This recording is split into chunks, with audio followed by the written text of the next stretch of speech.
quisiera que por favor me comenten qué fue lo último que estuvimos planteando. ¿Alguien recuerda?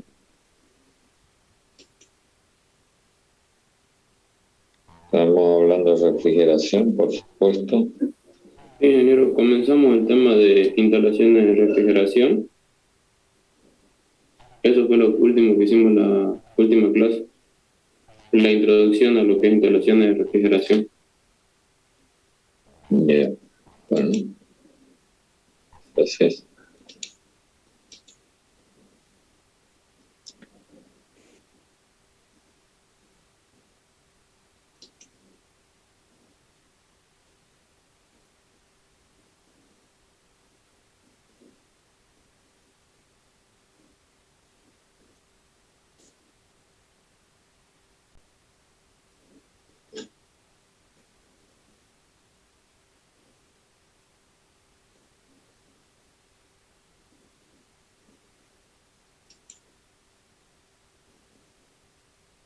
Cuando comenzamos a hablar de estas instalaciones, dijimos que resultan ser una aplicación de ciclos termodinámicos invertidos o inversos.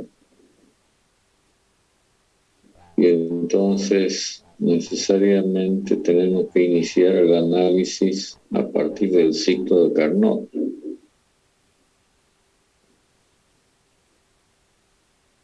Que ahora lo estoy mostrando en el diagrama TS.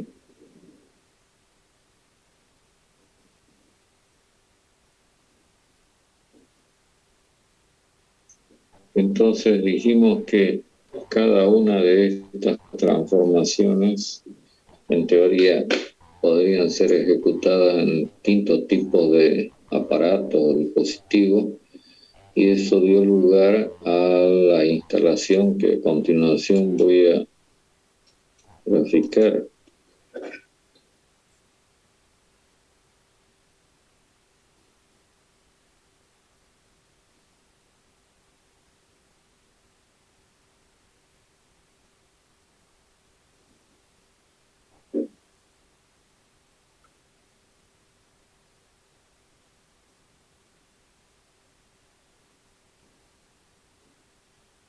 Este esquema que estoy construyendo está basado en el ciclo que estamos mostrando en el diagrama TS, ciclo Carnot.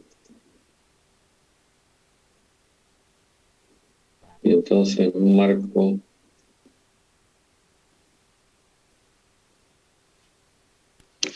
por supuesto que usted inmediatamente, por lo que sabe de termodinámica, puede distinguir qué máquina es la que en donde ocurre el proceso 1-2. Esta máquina. Turbina. Una turbina. Y sabemos las turbinas tienen, además de que en este caso la finalidad principal sea disminuir esta temperatura hasta un valor menor, la temperatura ambiental, gracias a la expansión, genera trabajo mecánico en poca cantidad, porque ya lo dijimos, que es casi líquido lo que se está expandiendo. Luego el proceso 2-3 ocurre en un intercambiador de calor que se llama evaporador, que permite absorber el calor del sitio donde se quiere provocar una disminución de temperatura hasta una temperatura en teoría cerca de este valor. Seguidamente el proceso 3-4 va a estar ocurriendo en máquinas. Usted me dirá qué es, qué simboliza esto. Compresor. Un compresor permite aún incrementar la presión del vapor que ingresa al compresor, en este caso de la mezcla 3, hasta que termina convertido en 4, y cuando este vapor pasa a través de este otro intercambiador de calor que se llama condensador, al ceder calor termina volviendo a ser líquido saturado 1. Es decir, en esta instalación circula un fluido que se llama refrigerante, que experimenta todos estos procesos en los distintos pasos que tiene la instalación. Y el sentido de circulación es así. Esto da lugar a que se pueda hacer el siguiente balance. En realidad estoy repitiendo lo que creo que ya dije antes, pero no importa. Lo que entra igual a lo que sale. Este es un sistema cerrado que solamente intercambia energía con el medio exterior, y entonces nos quedamos con una expresión ordenada que es así, en donde lo que se puede destacar de este balance es que la instalación tiene un consumo neto de trabajo mecánico reflejado por este término que estoy remarcando o de anotar. Entonces, ¿cuál es la finalidad de esta instalación? En definitiva, absorber calor a través del evaporador y luego descargarlo al medio ambiente, porque esto corresponde al medio ambiente, mientras que esto corresponde a un sitio que va a tener una cierta temperatura prácticamente como T sub 0, mejor dicho, teóricamente, en la práctica un poquito más alta. Y para eso se requiere este trabajo mecánico. Entonces, mientras mayor sea esta cantidad de calor y menor sea el trabajo mecánico necesario, mejor será la instalación. Y eso se traduce por un parámetro que se llama coeficiente de operación, que se define, voy a corregir porque estoy anotando mal, como la relación entre lo que se quiere y lo que se gasta. Está claro que mientras mayor sea el coeficiente de operación, mejor será la instalación. Y este es un valor que va a estar comprendido entre 0 y un valor en teoría infinito, pero inalcanzable. Por eso solamente estamos usando el término menor que. Este parámetro permite evaluar globalmente la instalación. Evidentemente que estas cantidades, por cómo las estoy anotando, se miden en kilocalorías normalmente por kilogramo. Lo mismo podríamos decir del trabajo mecánico, que lo podríamos expresar en kilocalorías por kilogramo. De tal manera que el coeficiente de operación resulta ser un número adimensional, ¿cierto? Bueno, quisiera saber si hasta ahí me siguieron, antes que siga añadiendo cosas a fin de que podamos terminar hoy este tema. Ingeniero. Ok. Entonces, ahora vienen los peros o las críticas que se le hacen al ciclo de Carnot. No solamente, digamos, en el sentido termodinámico, sino en el sentido práctico, que finalmente termina siendo económico. Por ejemplo, resulta que la turbina genera poco trabajo mecánico y es una máquina cara. Entonces se ha visto como más conveniente reemplazar a la turbina por un dispositivo que provoque el mismo enfriamiento, aunque no produzca trabajo mecánico. Y estamos en concreto hablando de que se reemplaza la turbina por algo como, por ejemplo, puede ser una válvula de estrangulamiento. Entonces el fenómeno ahora deja de ser un fenómeno ideal y lo tenemos que asumir como un fenómeno real, que es lo que estoy mostrando en el diagrama TS. Evidentemente que este fenómeno, en lo que concierne a temperatura, tiene el mismo efecto que la turbina, pero en lo que concierne a el hecho de que se pierde de generar esta cantidad de trabajo mecánico, W sub T es peor.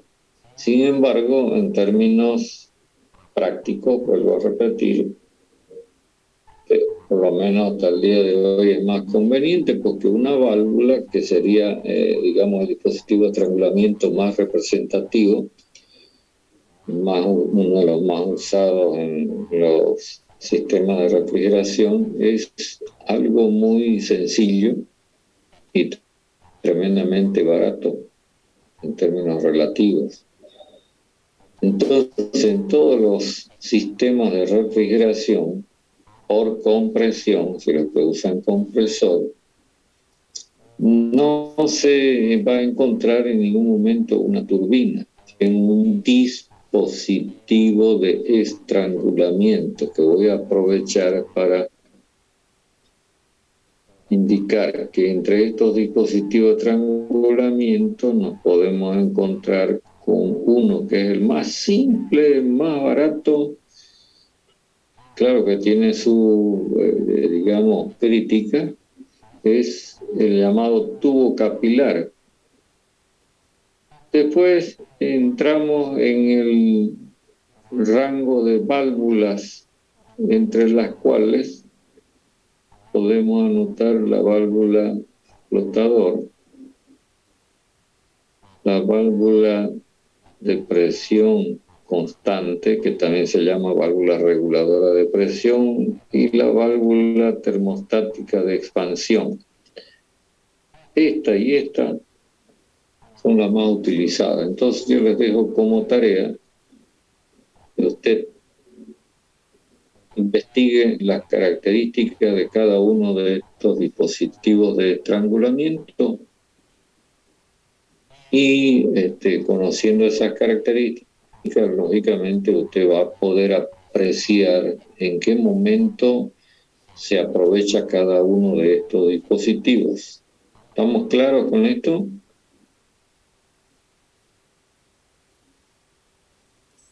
Sí, ingeniero. Sí, ingeniero. Ok. Entonces, para esto usted tiene distintas alternativas. Por supuesto, el Internet debe ser la más fácil, de acceso más fácil, pero si usted quiere, yo le recomiendo que usted tome en consideración un texto que se dedica a la refrigeración,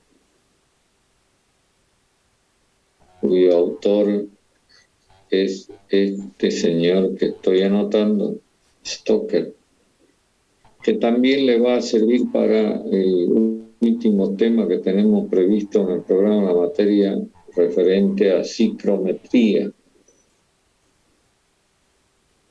El nombre de este texto es Refrigeración y acondicionamiento de aire, por si acaso. Es posible que alguno lo tenga o en su biblioteca lo tenga, y entonces usted puede mirar estas cosas ahí. Bueno, la otra modificación que resulta de hacerle una crítica práctica al ciclo de Carnot es que acá, por ejemplo, el compresor en el ciclo de Carnot está operando con una mezcla de líquido y vapor 3, que es comprimida hasta 4 convirtiéndose en un vapor saturado. Y se sabe, si no lo sabe, se lo estoy avisando, que los compresores que le tienen fobia al líquido, es decir, ningún compresor acepta que ingrese el líquido porque puede experimentar efectos que sean malos. Entonces acá también les dejo otra tarea que usted investigue por qué razón no debe ingresar líquido a los compresores. Les recuerdo que todas estas cositas que estamos planteando como que usted debe trabajarlas, pueden ser motivo de preguntas en el examen. Así que... La cavitación. ¿Cómo? Cavitación. No, la cavitación, algo parecido puede ser, pero la cavitación es algo que corresponde a las bombas. ¿O no? Sí, sí. Ya, acá estamos hablando del compresor.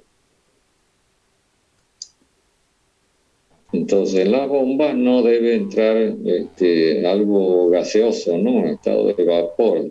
Debe ser todo líquido. Acá en el compresor es al revés, exactamente.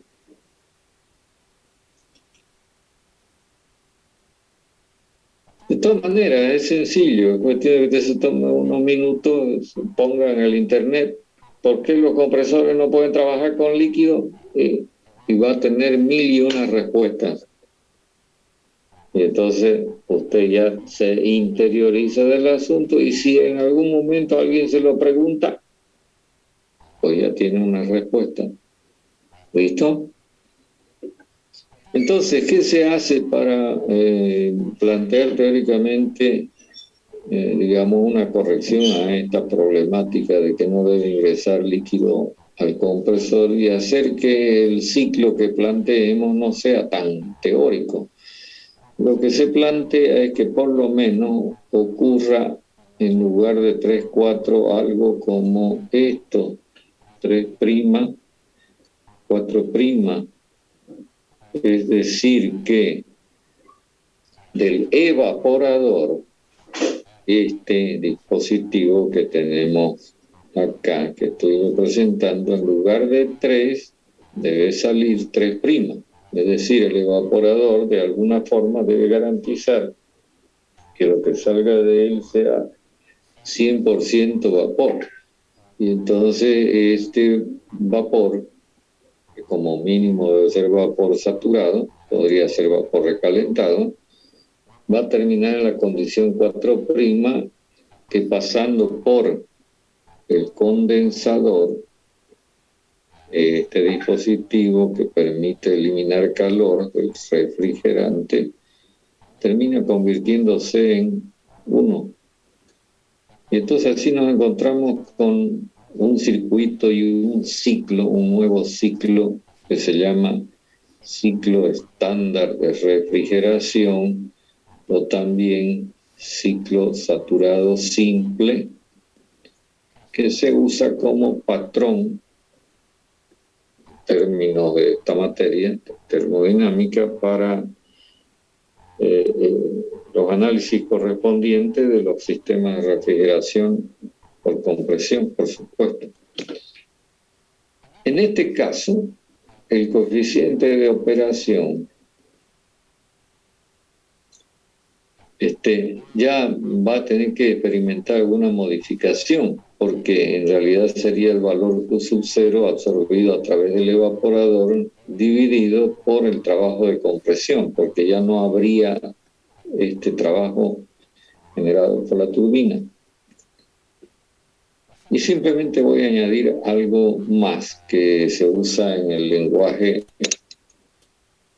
de este tema, que se llama refrigeración. Es que esta cantidad de calor que por unidad de masa de refrigerante que pasa por el mismo, absorbido por, repito, el refrigerante, este valor se suele llamar efecto refrigerante. Efecto refrigerante es algo particular de cada sustancia que califica como refrigerante, pero además tiene que ver con algo que enseguida lo voy a plantear para que usted lo tenga presente. Fíjese que lo que está ingresando al evaporador, tanto en el caso teórico del proceso 1-2 o en el caso práctico del proceso 1-2', es una mezcla de líquido más vapor. Entonces, el efecto refrigerante en realidad es la cantidad de calor que va a absorber la fracción que se encuentra como líquido, que es la que va a poder convertirse en vapor. ¿Me entiende lo que digo? Lo que traduce esto es la transformación del líquido en vapor. Entonces, usted tiene que asumir la idea de que, o entender la idea de que mientras más líquido tenga esa mezcla que entra al evaporador, mayor será el efecto refrigerante. Por supuesto que tiene que ver también con las características propias del refrigerante en lo que concierne a valores de entalpía del líquido y del vapor. ¿Me explico? Si lo que entra, digamos, tiene una entalpía que corresponde al estado 2', esta será igual a la entalpía del estado 2' por una entalpía como 3', estoy hablando del nuevo ciclo, más 1 menos el título en 2' por una entalpía 3 que correspondería a 3', que correspondería a este estado que ahora lo muestro en el diagrama. ¿Comprende lo que estoy diciendo?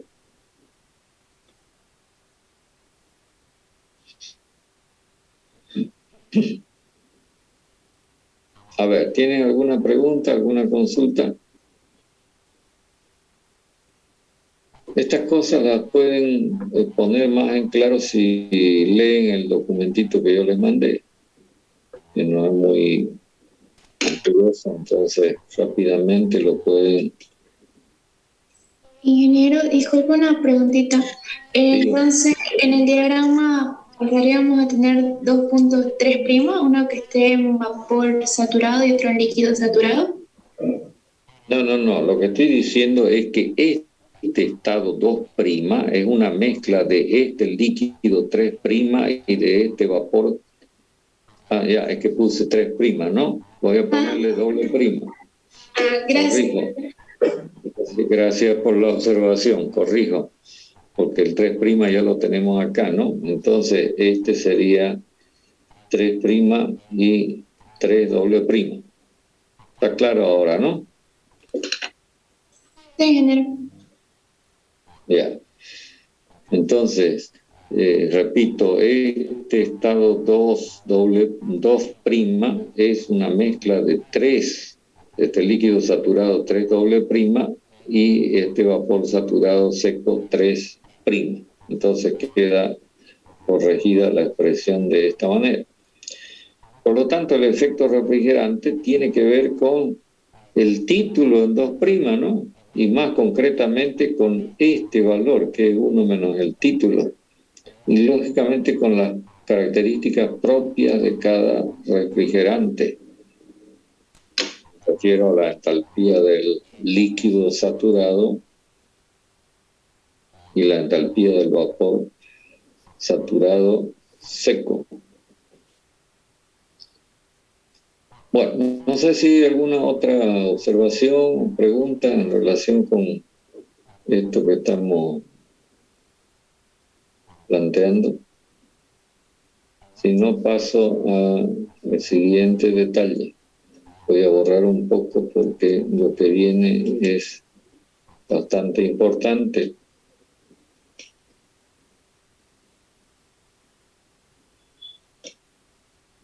Resulta que como cada uno de los componentes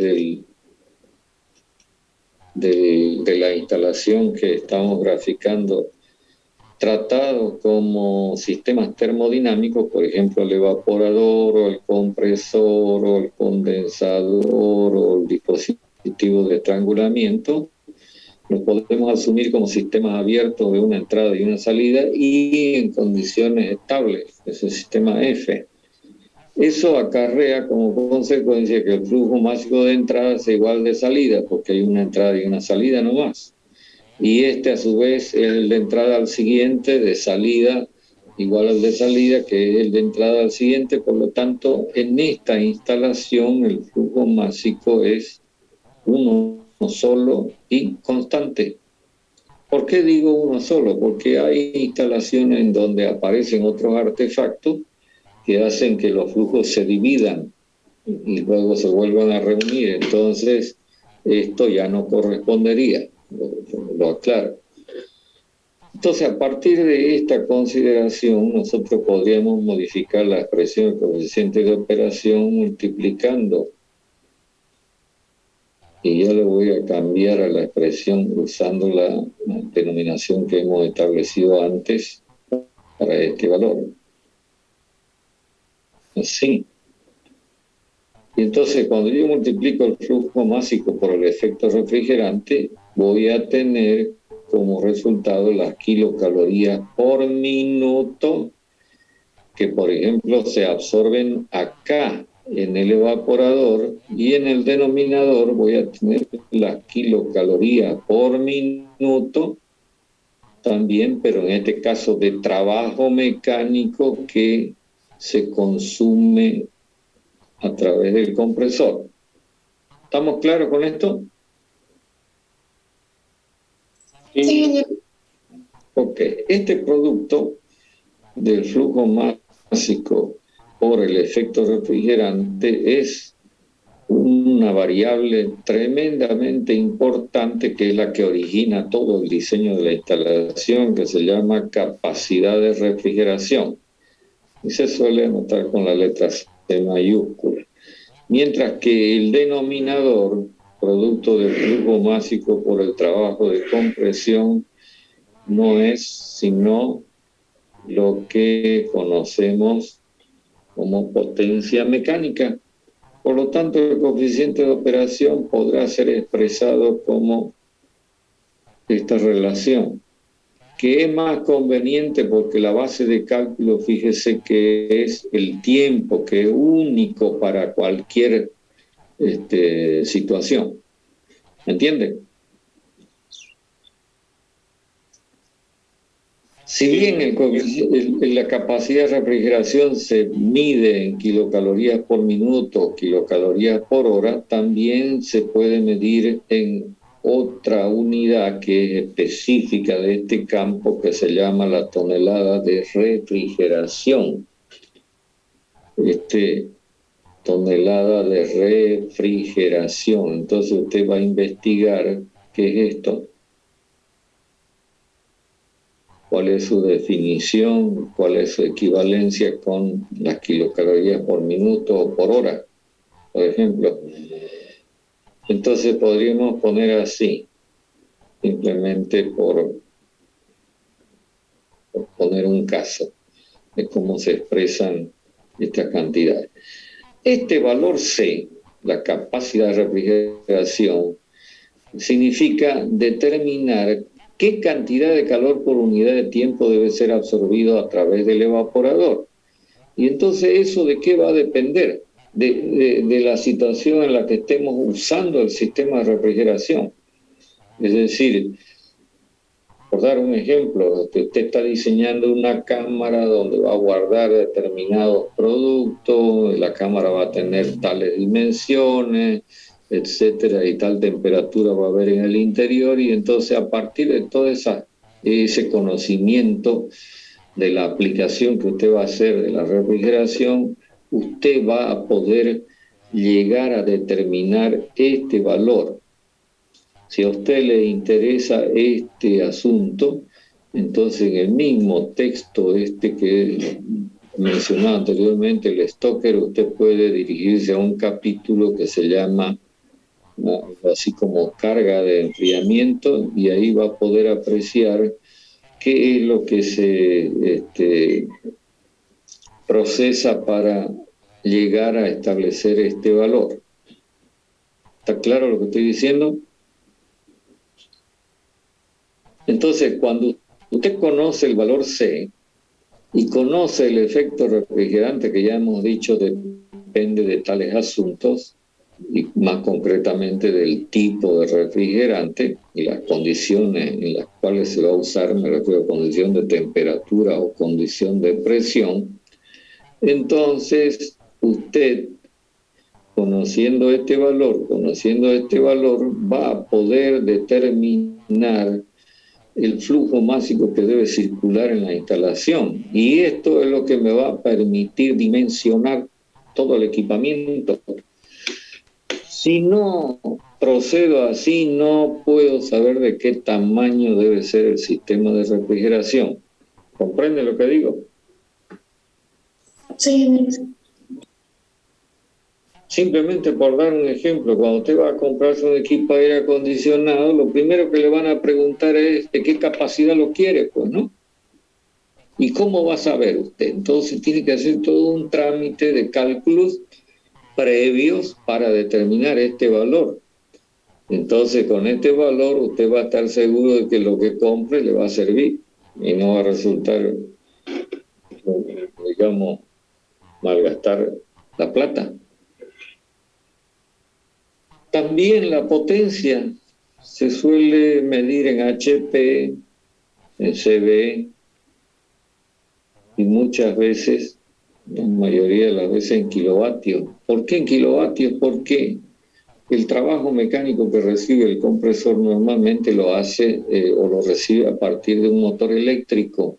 Entonces, es común encontrar a la potencia medida en unidades eléctricas, kilovatios. Esto permite que usted pudiera expresar también como alternativa al número dimensional al coeficiente de operación de esta manera, relacionando las toneladas de capacidad con los kilovatios de consumo de potencia mecánica. Quizás así, de esta manera, resulta más entendible que un simple número adimensional. Bueno, preguntas hasta acá. Creo que hemos dado lo más básico.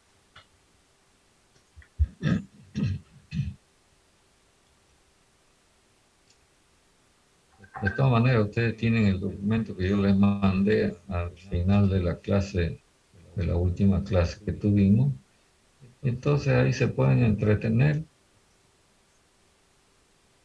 leyendo acerca de esto. Creo que algo que mostramos también en la clase última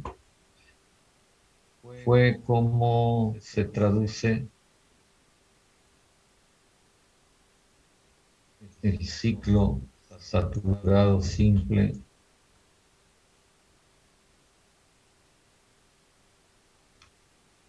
en el diagrama pH. Entonces nos encontramos con esta situación donde esto es 1, esto es 2', esto es 3', y vuelvo a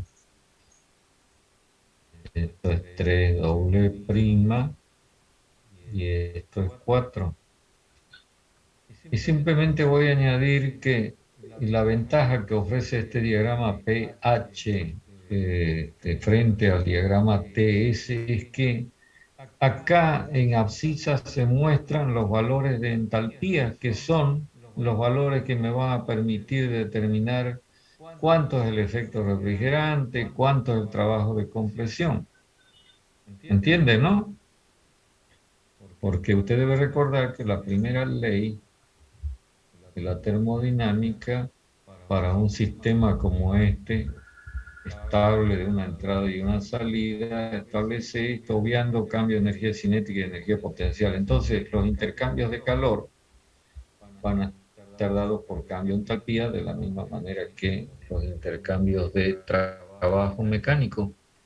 Entonces, todo todo el cálculo en realidad que culmina con el coeficiente de operación está basado en valores de entalpía.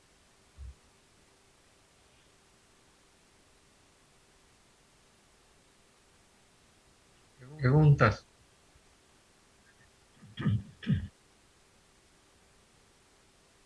Si quieren, añado algo más. Si yo prolongo esto así y así, esto sería entalpía 4, esto sería entalpía 3', esto sería entalpía 2'. Esto es el efecto refrigerante y esto otro no es otra cosa que el trabajo de compresión. O sea, que todo queda a la vista en el diagrama pH. Por eso es que se usa más este diagrama que otro en este campo de la termo. Preguntas, comentarios antes que terminemos la charla.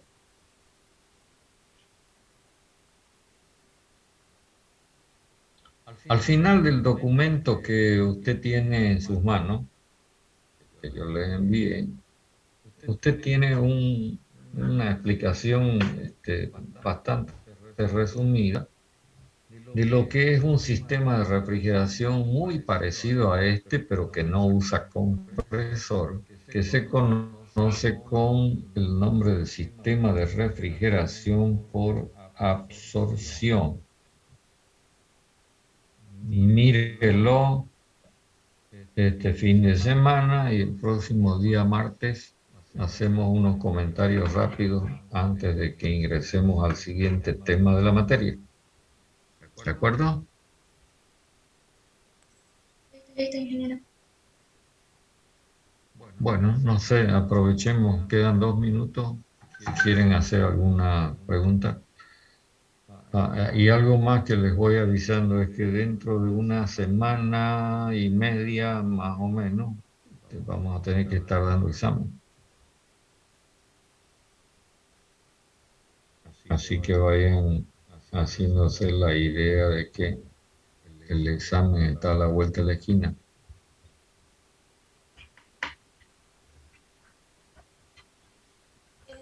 Pregunta. El examen va a ser hasta donde lleguemos, entonces la última clase antes del examen. Así es. Te lo he dicho. Gracias, ingeniero.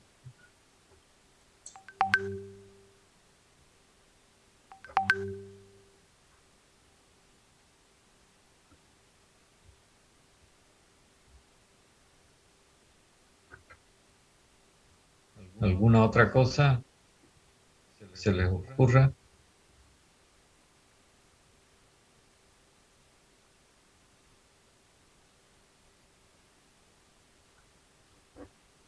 ¿Nada? Entonces les vuelvo a recomendar que lean lo referente a, por lo menos, lo que está en el documentito, a este sistema por absorción. Si usted quiere más detalles, puede ir al Stoker, y si quiere más detalles, busque en el internet. Va a encontrar miles de páginas destinadas a explicar esto.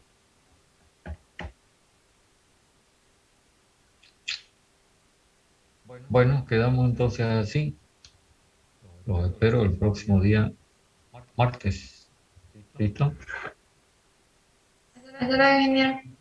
Ingeniero. Hasta luego. Hasta luego, ingeniero. Luego.